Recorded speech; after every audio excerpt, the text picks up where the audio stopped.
Hey guys, welcome to Electronic Dance Money, your number one business resource for making money as electronic musicians and producers.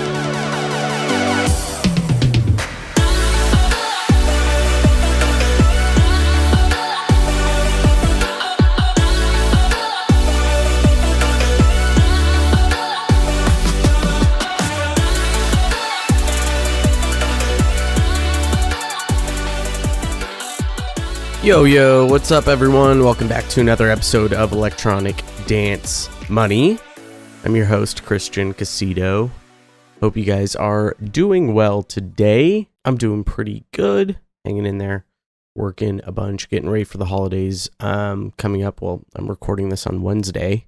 Tomorrow's Thanksgiving here in the US. So just getting in as much work done as possible before the long weekend, the extended weekend, relax and hanging out with friends and family. But anyways, today's episode is going to be more in line with so I've been thinking for the past few days since the last episode where, we were talking about the hero's journey and I brought up Maslow's hierarchy of needs, and bringing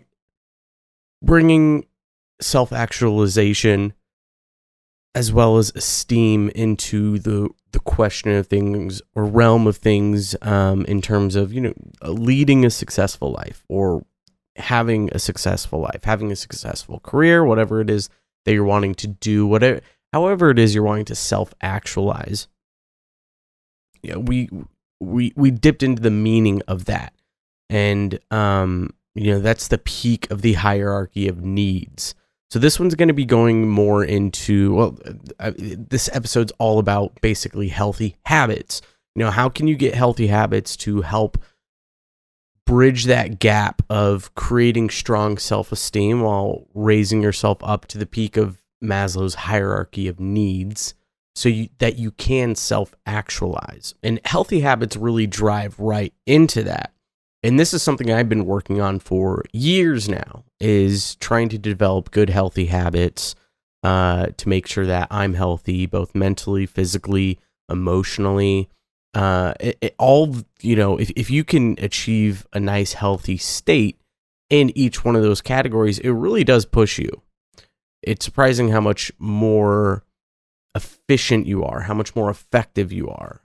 So I want to dive into that, because it's not talked about a lot unless you follow certain people who really do teach those kinds of things. Now, the first thing that we're going to be diving into in building healthy habits that, has really changed my perspective over the past couple of months. This is something that I've really started to dive into, that I've always wanted to dive into. And I tried a couple of years ago, but it didn't work out for me at the time. And what we're going to be discussing in this first section is about being mindful and trying to achieve mindfulness. Now, what is mindfulness? Well, mindfulness is a quality of conscious being, or the awareness of your mind and things around you, and being present with yourself and your emotions, being able to, decipher the different meanings of thoughts and emotions that are constantly running through your head, and being able to understand them, recognize them, accept them, and really take a look at those. And when you get into this mental state of focusing on your awareness of the way you're feeling, the way you're reacting to things, or the reason why you might be feeling a certain way, when you can achieve this mental state, you really get this clarity, this better understanding of yourself that can completely change your perspective in not just the way you see yourself, but the way you also see others, the way you can react to others, the way you can accept other people as well for being who they are and possibly why they are who they are. And this can go a long way in the music industry when you start dealing with more people, when you start dealing with more egos. It's also a really good way to help check your ego. Checking your ego is going to help you get to that strong self-esteem and get to that self-actualization. A lot of ego-driven people don't have strong self-esteem. They have low self-esteem, and that's why they have such a big ego, because they're trying to compensate for that self-esteem issue that they have. They're wanting to feel good about themselves when they don't. And having a big ego helps kind of patch that with a Band-Aid, but it does not help them self-actualize and do the best that they could possibly do. And mindfulness is a way to break that barrier for yourself. It's a way to push you to limits you never thought you could go to. It really helps you with patience as well, which is something you need to have in this industry. There's a lot of really great benefits that come from mindfulness. Controlling your emotions, not reacting to things as much, or if you do react, it's not necessarily in a bad or negative way. And this is something that I've struggled with for years, is the reacting to things. You know, if something doesn't go exactly the way I want it to, usually in the past, and something I'm still working on now, is I'll react to them in a bad way, in a negative way for myself and others around me, something that's not positive. So achieving this mindfulness, this practice of mindfulness, has really helped to push that. And when something bad happens, I'm able to sit there and analyze what's going on. Wait, why do I feel this way? Let me take a look at this emotion. Okay, and then it subsides much quicker. I'm way less reactive to things. When that emotion kicks in, my mind is starting to almost just right away flip to, okay, hang on, wait, let's think about this. There's no reason to react this way. It's okay if this went wrong, let's just correct it or do what we can to fix it. If it's out of my control, then there's no reason to react to it in a bad way. So how can we get to this level of mindfulness in this mental state? There's a couple of things that you can do that will really help you out. One thing that I've been doing is meditation. Meditation is weird. It's one that I tried getting into meditation a couple of years ago, and it didn't work. It didn't catch on for me. I'm a very ADD person. My mind is constantly racing, which is why I want to achieve this mental state of mindfulness, so I can calm that down and slow down. So it's hard for me to focus for just 10 minutes and just focus on things around me and in my mind. Until recently, I was like, you know what? I really need to go at this. I really need to try to work on this. And it's done wonders for me. I'm about a month into like full on meditation multiple times per day, for 5 to 10 minutes at a time. And it's incredible what it can do. Now, a lot of people think that meditation is kind of sitting down and like clearing your mind of thoughts, which that is not the truth. That is not at all what it's about. Meditation is all about just focusing on the thoughts that are coming in, looking at them, trying to analyze them and see where those thoughts are coming from, and then where do they go when you start focusing your attention on those thoughts. So when you're meditating, you're really looking at the space around you. You're taking in all of the sounds. You're noticing that you can't control when a sound starts and when it ends. You just want to notice it. Notice different feelings, the feeling of you sitting, the feeling of what emotion do you have? Are you tired? Where's that tiredness sitting? Is it in your face? Is it in your chest? Does it make you feel heavy? And you're noticing these things and you're just looking at them. And eventually you'll get lost in thought in a random thing. And once you notice you're lost in thought, you analyze, what am I thinking about? Why am I thinking about that? And then you can turn back to something like breathing, where you focus on you don't force yourself to breathe, but you focus on the feeling of breathing. Where do you feel your breath coming? Is it coming in through your nose? Is that where you focus your attention on that? Or like for me, it's the rising of the chest. These are really basic techniques of meditation. Now, it's hard to get into meditation if you don't know what the hell you're doing. You can watch some YouTube videos, and there are some resources out there, but the best resource I can give you is Sam Harris's Waking Up app. It's an app on your phone. You can go on his website as well. You can sign up. He does an introductory course for meditation, guided meditation. for, I think it's about 5 to 7 days for free. And then there's a 1 year, there's only a 1 year subscription you can buy into, which is $100 for an entire year. But there's, with that introductory course, that course is actually, I think, 28 days long. So you go through it every day, do about 10 minutes of meditation, guided meditation, where he walks you through what to pay attention to, what to look out for, and it is fucking incredible. The best part too is that if you can't afford that $100 for an entire year, you can email them and they'll give you the subscription for free. And that's kind of the message. This is the go-giving message that Sam Harris plays into, and he believes so much in meditation and mindfulness that he's willing to give out this free subscription to help people with their state of mind and getting them to a mindful state. Sam Harris is a neuroscientist and has a really great podcast. I think it's called Waking Up as well, where he talks to a bunch of different people, but he is huge in the meditation world, huge in the mindfulness world, and he has a bunch of conversations on the app where he talks to people about mindfulness, about consciousness. He has a bunch of different types of meditations that he guides you through. The dude is fucking incredible. There's a lot of really good stuff on there. A lot of like really awesome ego, like destroying the ego and stoic messages. And just, I mean, he's such an amazing thinker, and I highly recommend you guys check this out. The other thing you can do, which I know a couple of people do to really help them get into a state of a meditation-like state and a state of mindfulness, is yoga.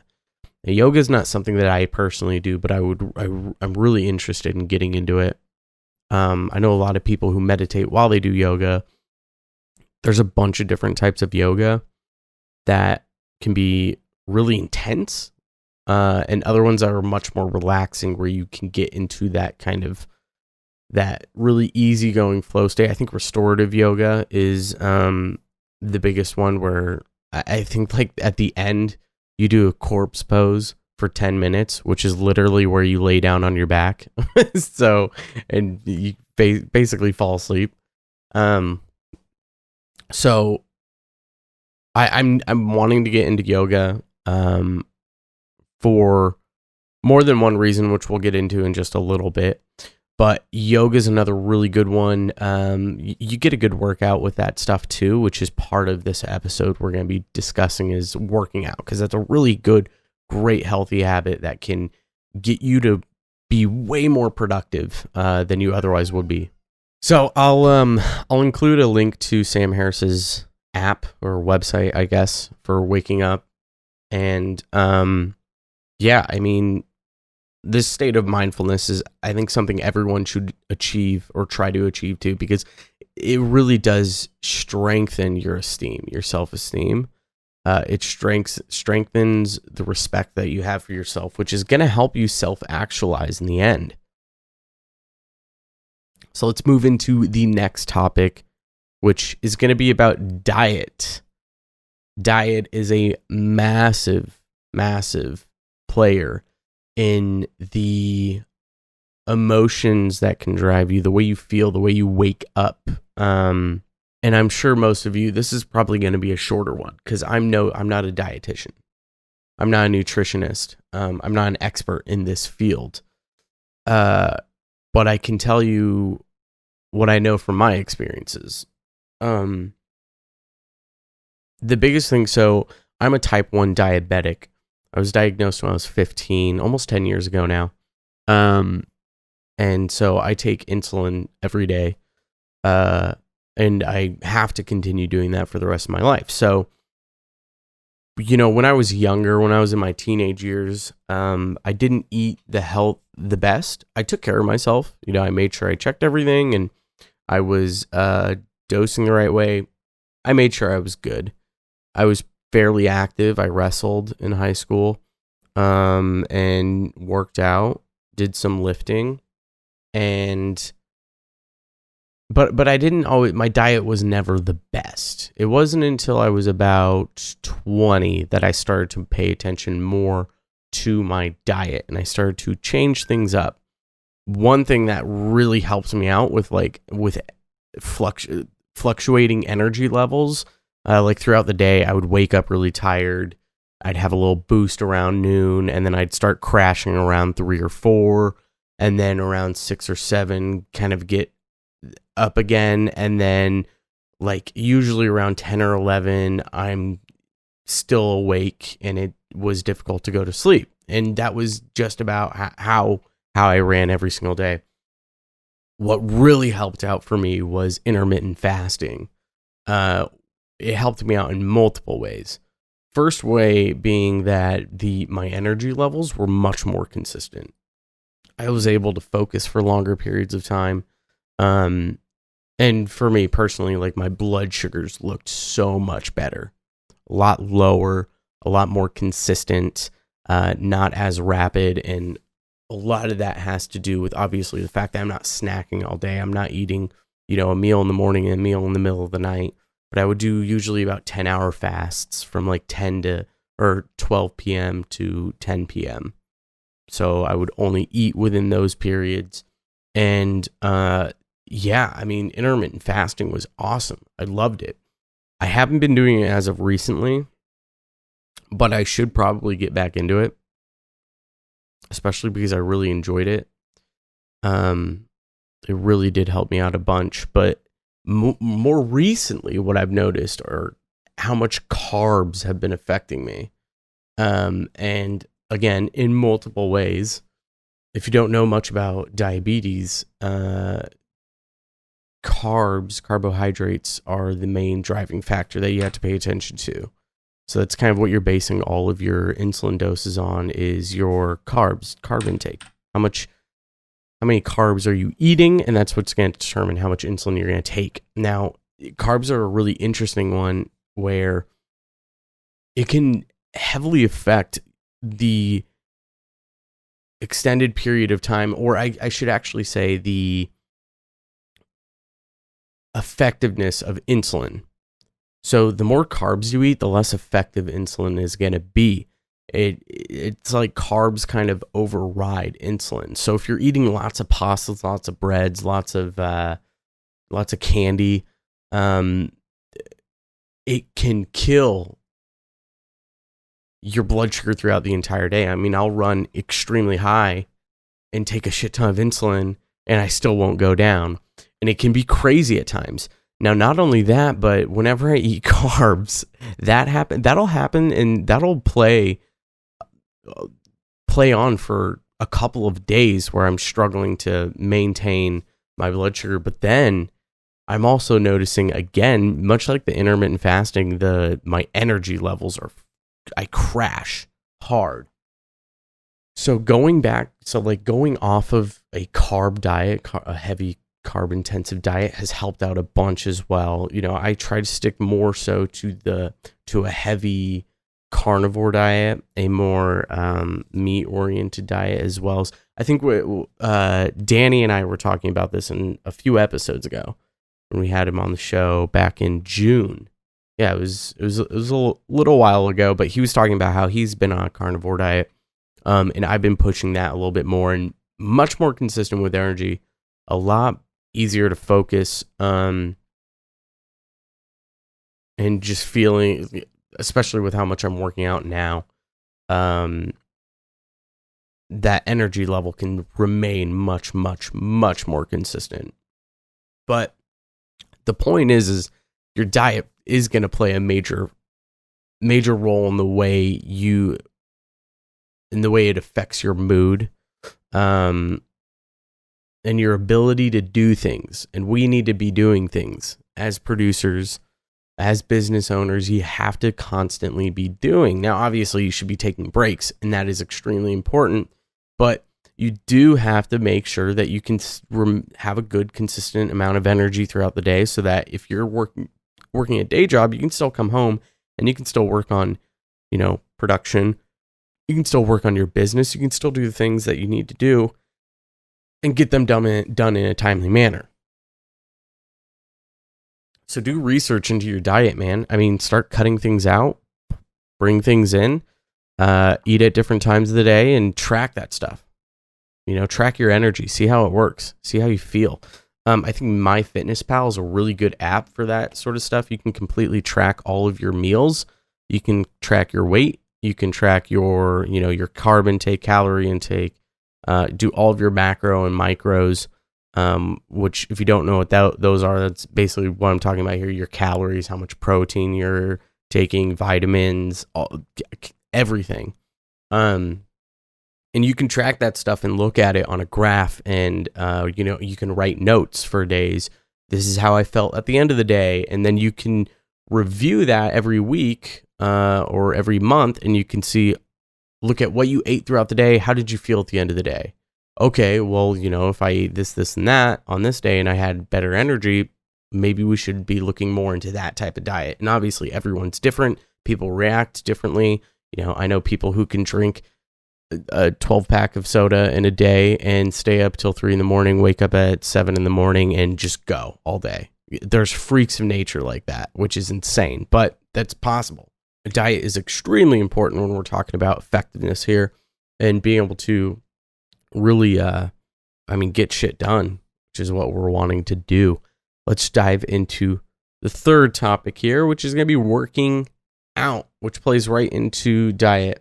And was kind of what I was talking about earlier with yoga. If you're going into, yoga is an awesome one to get both that mindfulness and meditation in, while also working out, because there are some intense yoga classes you can take that are fucking ridiculous. Like if I'm going to get into yoga, I'd probably just get into restorative stuff. I want to take it easy when I'm doing yoga. I still want to get those nice stretches in. Stretching is, great, especially if you're doing high intensity workouts outside of yoga. So if you're doing like a lot of lifting, if you're doing heavy cardio stuff, right now what I've been getting into, which has been so much fun. So like I said earlier, in high school I wrestled for a while, and then a few years ago actually, almost 4 years ago, I was in Seattle for about a month working with my buddy. My buddy is like super into mixed martial arts, and was competing for a little while, won a handful of matches. And so his gym he was going to, they did a bunch of training in judo, jiu-jitsu, boxing, kickboxing. And I was going with him for a little while. I think I went to like 4 classes with him. And it was awesome. I have about 10 years of wrestling experience, and I wanted to eventually. I'm constantly watching fights. Super excited for this upcoming fight on Saturday with Mike Tyson against Roy Jones Jr. It's going to be ridiculous. It's going to be an awesome boxing match. Super excited. Recently, I actually just joined a jiu-jitsu gym the other week, and so I'm starting to get into heavy jiu-jitsu. I've been wanting to do it for a while. My dad's been wanting me to do it for a while. My dad is also super into mixed martial arts. He trained in Jukundo for a little while. And so for years and years and years, my dad's been like, you need to get into jiu-jitsu. Like, I'll pay for it, blah, blah, blah. Just really wanting me to get into it. So I'm like, finally, okay, now's the time. I'm going to start getting into it. I'm ready to do it. And so I joined, and holy shit, what a great workout that is. You've learned an extremely valuable skill. It's much more cardio oriented, but it's also, there's some strength that's involved with it. My body hasn't been this sore for a minute. Every day. It is sore. I am doing the stretching stuff that I need to do, but damn, does it feel good. There's not it's been interesting. So like, since I'm super new to it, I don't really know anyone at the gym. I'm starting to get introduced to people. People at the gym that I'm going to are awesome. They're all super cool. But I would be like super nervous going in because I'm out of my comfort zone. Jiu-jitsu is much different from wrestling.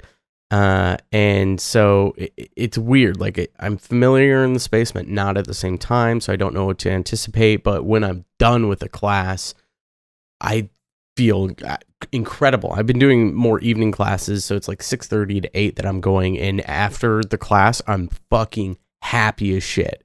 I'm super excited. I'm very enthusiastic, and it feels great. Now, I lifted for a while. Before COVID, I was on a 1.5 year streak of lifting, doing heavy lifting for about 5 times a week, sometimes 6. And, I think I dropped like 10 pounds and built up just a shit ton of muscle, was feeling great, but it was tough to go to the gym.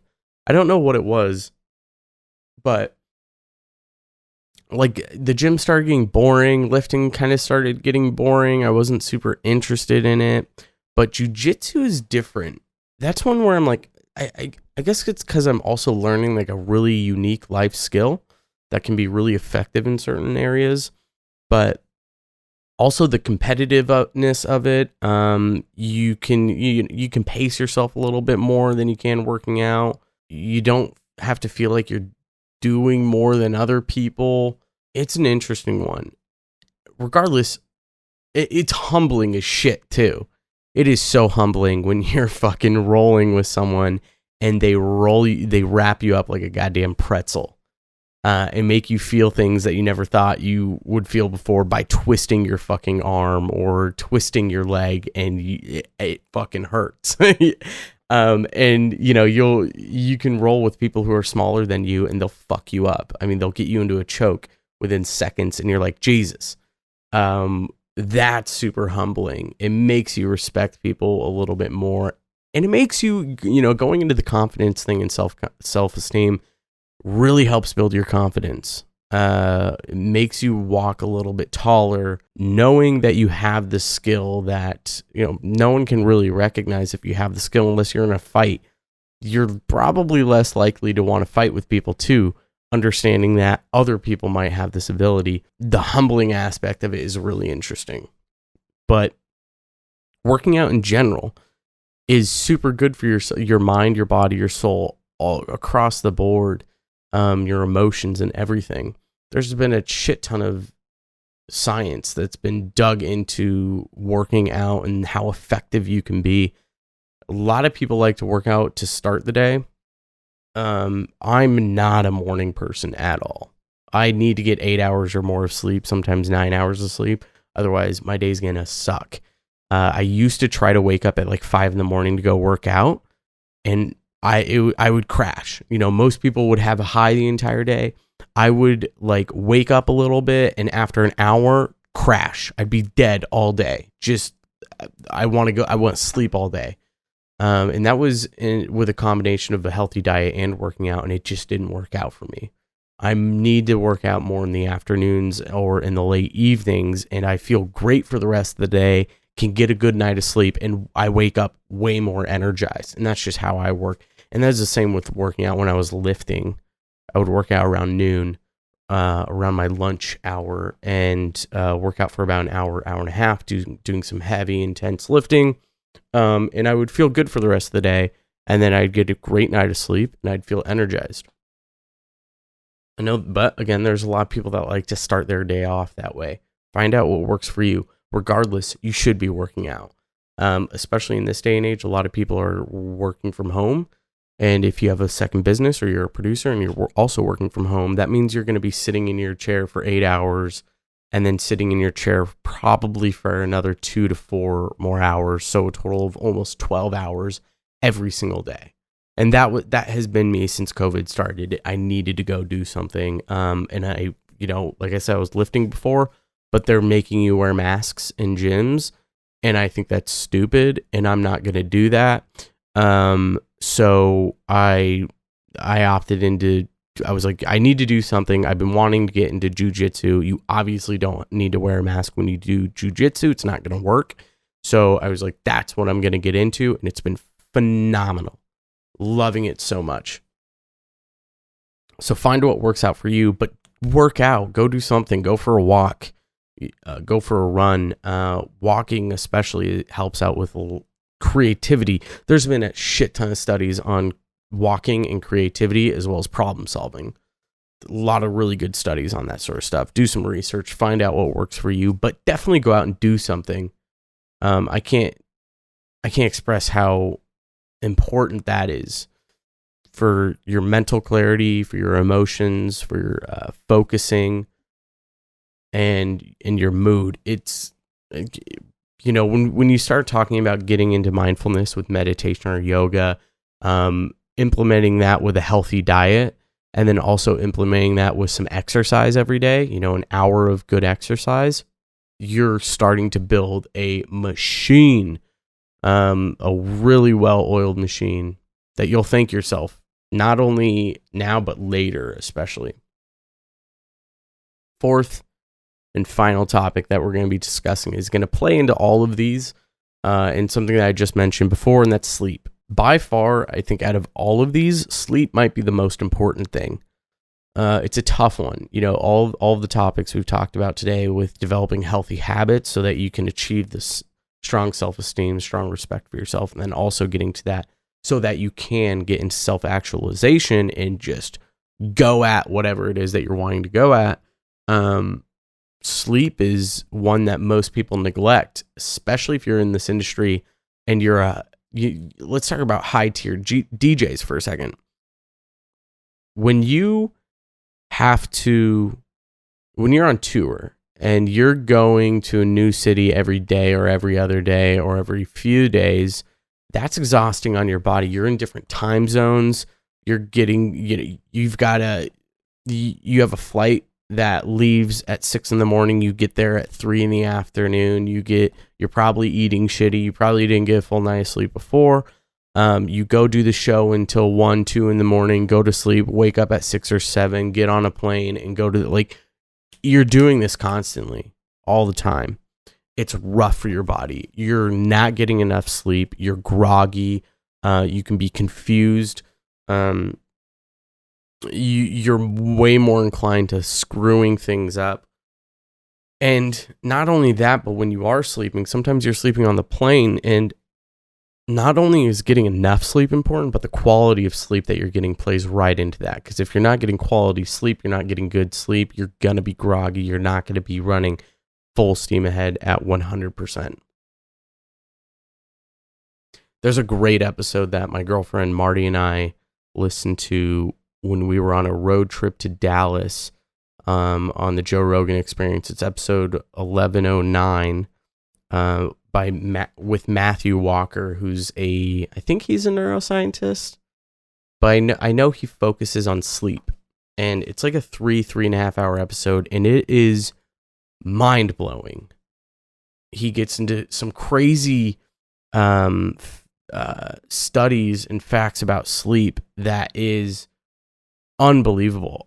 I can't remember what it was, but I think he said something like if you get under 6.5 hours of sleep or 7 hours of sleep every night, you can decrease your life expectancy by 10 years or something.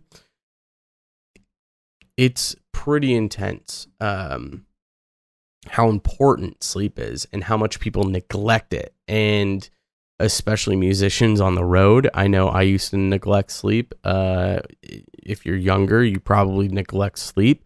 But if you want to really be pushing yourself to the limits throughout the day, sleep is by far one of the most important things. Not just the amount of sleep, but the quality of sleep as well.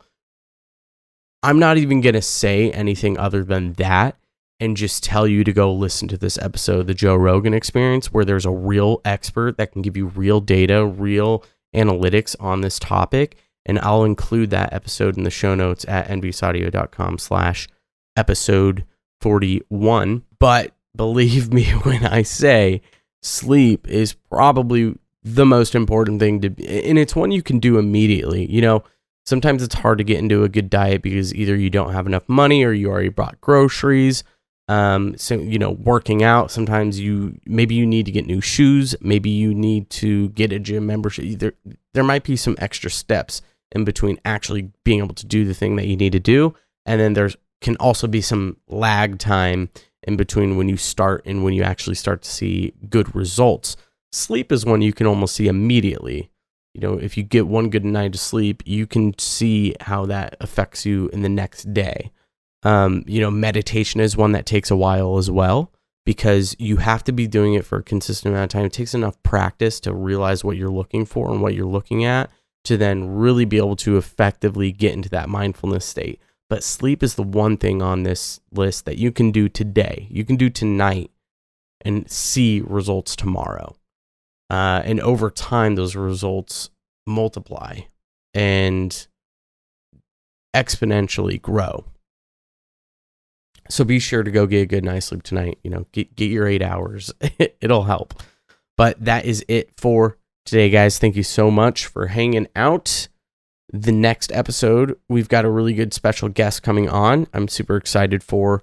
You guys will appreciate that episode. It's probably someone you've heard before. Hopefully, if not, go check him out because you'll enjoy him. But I'm going to leave that as a secret for the next episode. And then after that, we have another guest where we're going to be talking about some copyright stuff. We're going to be talking about some live streaming stuff as well.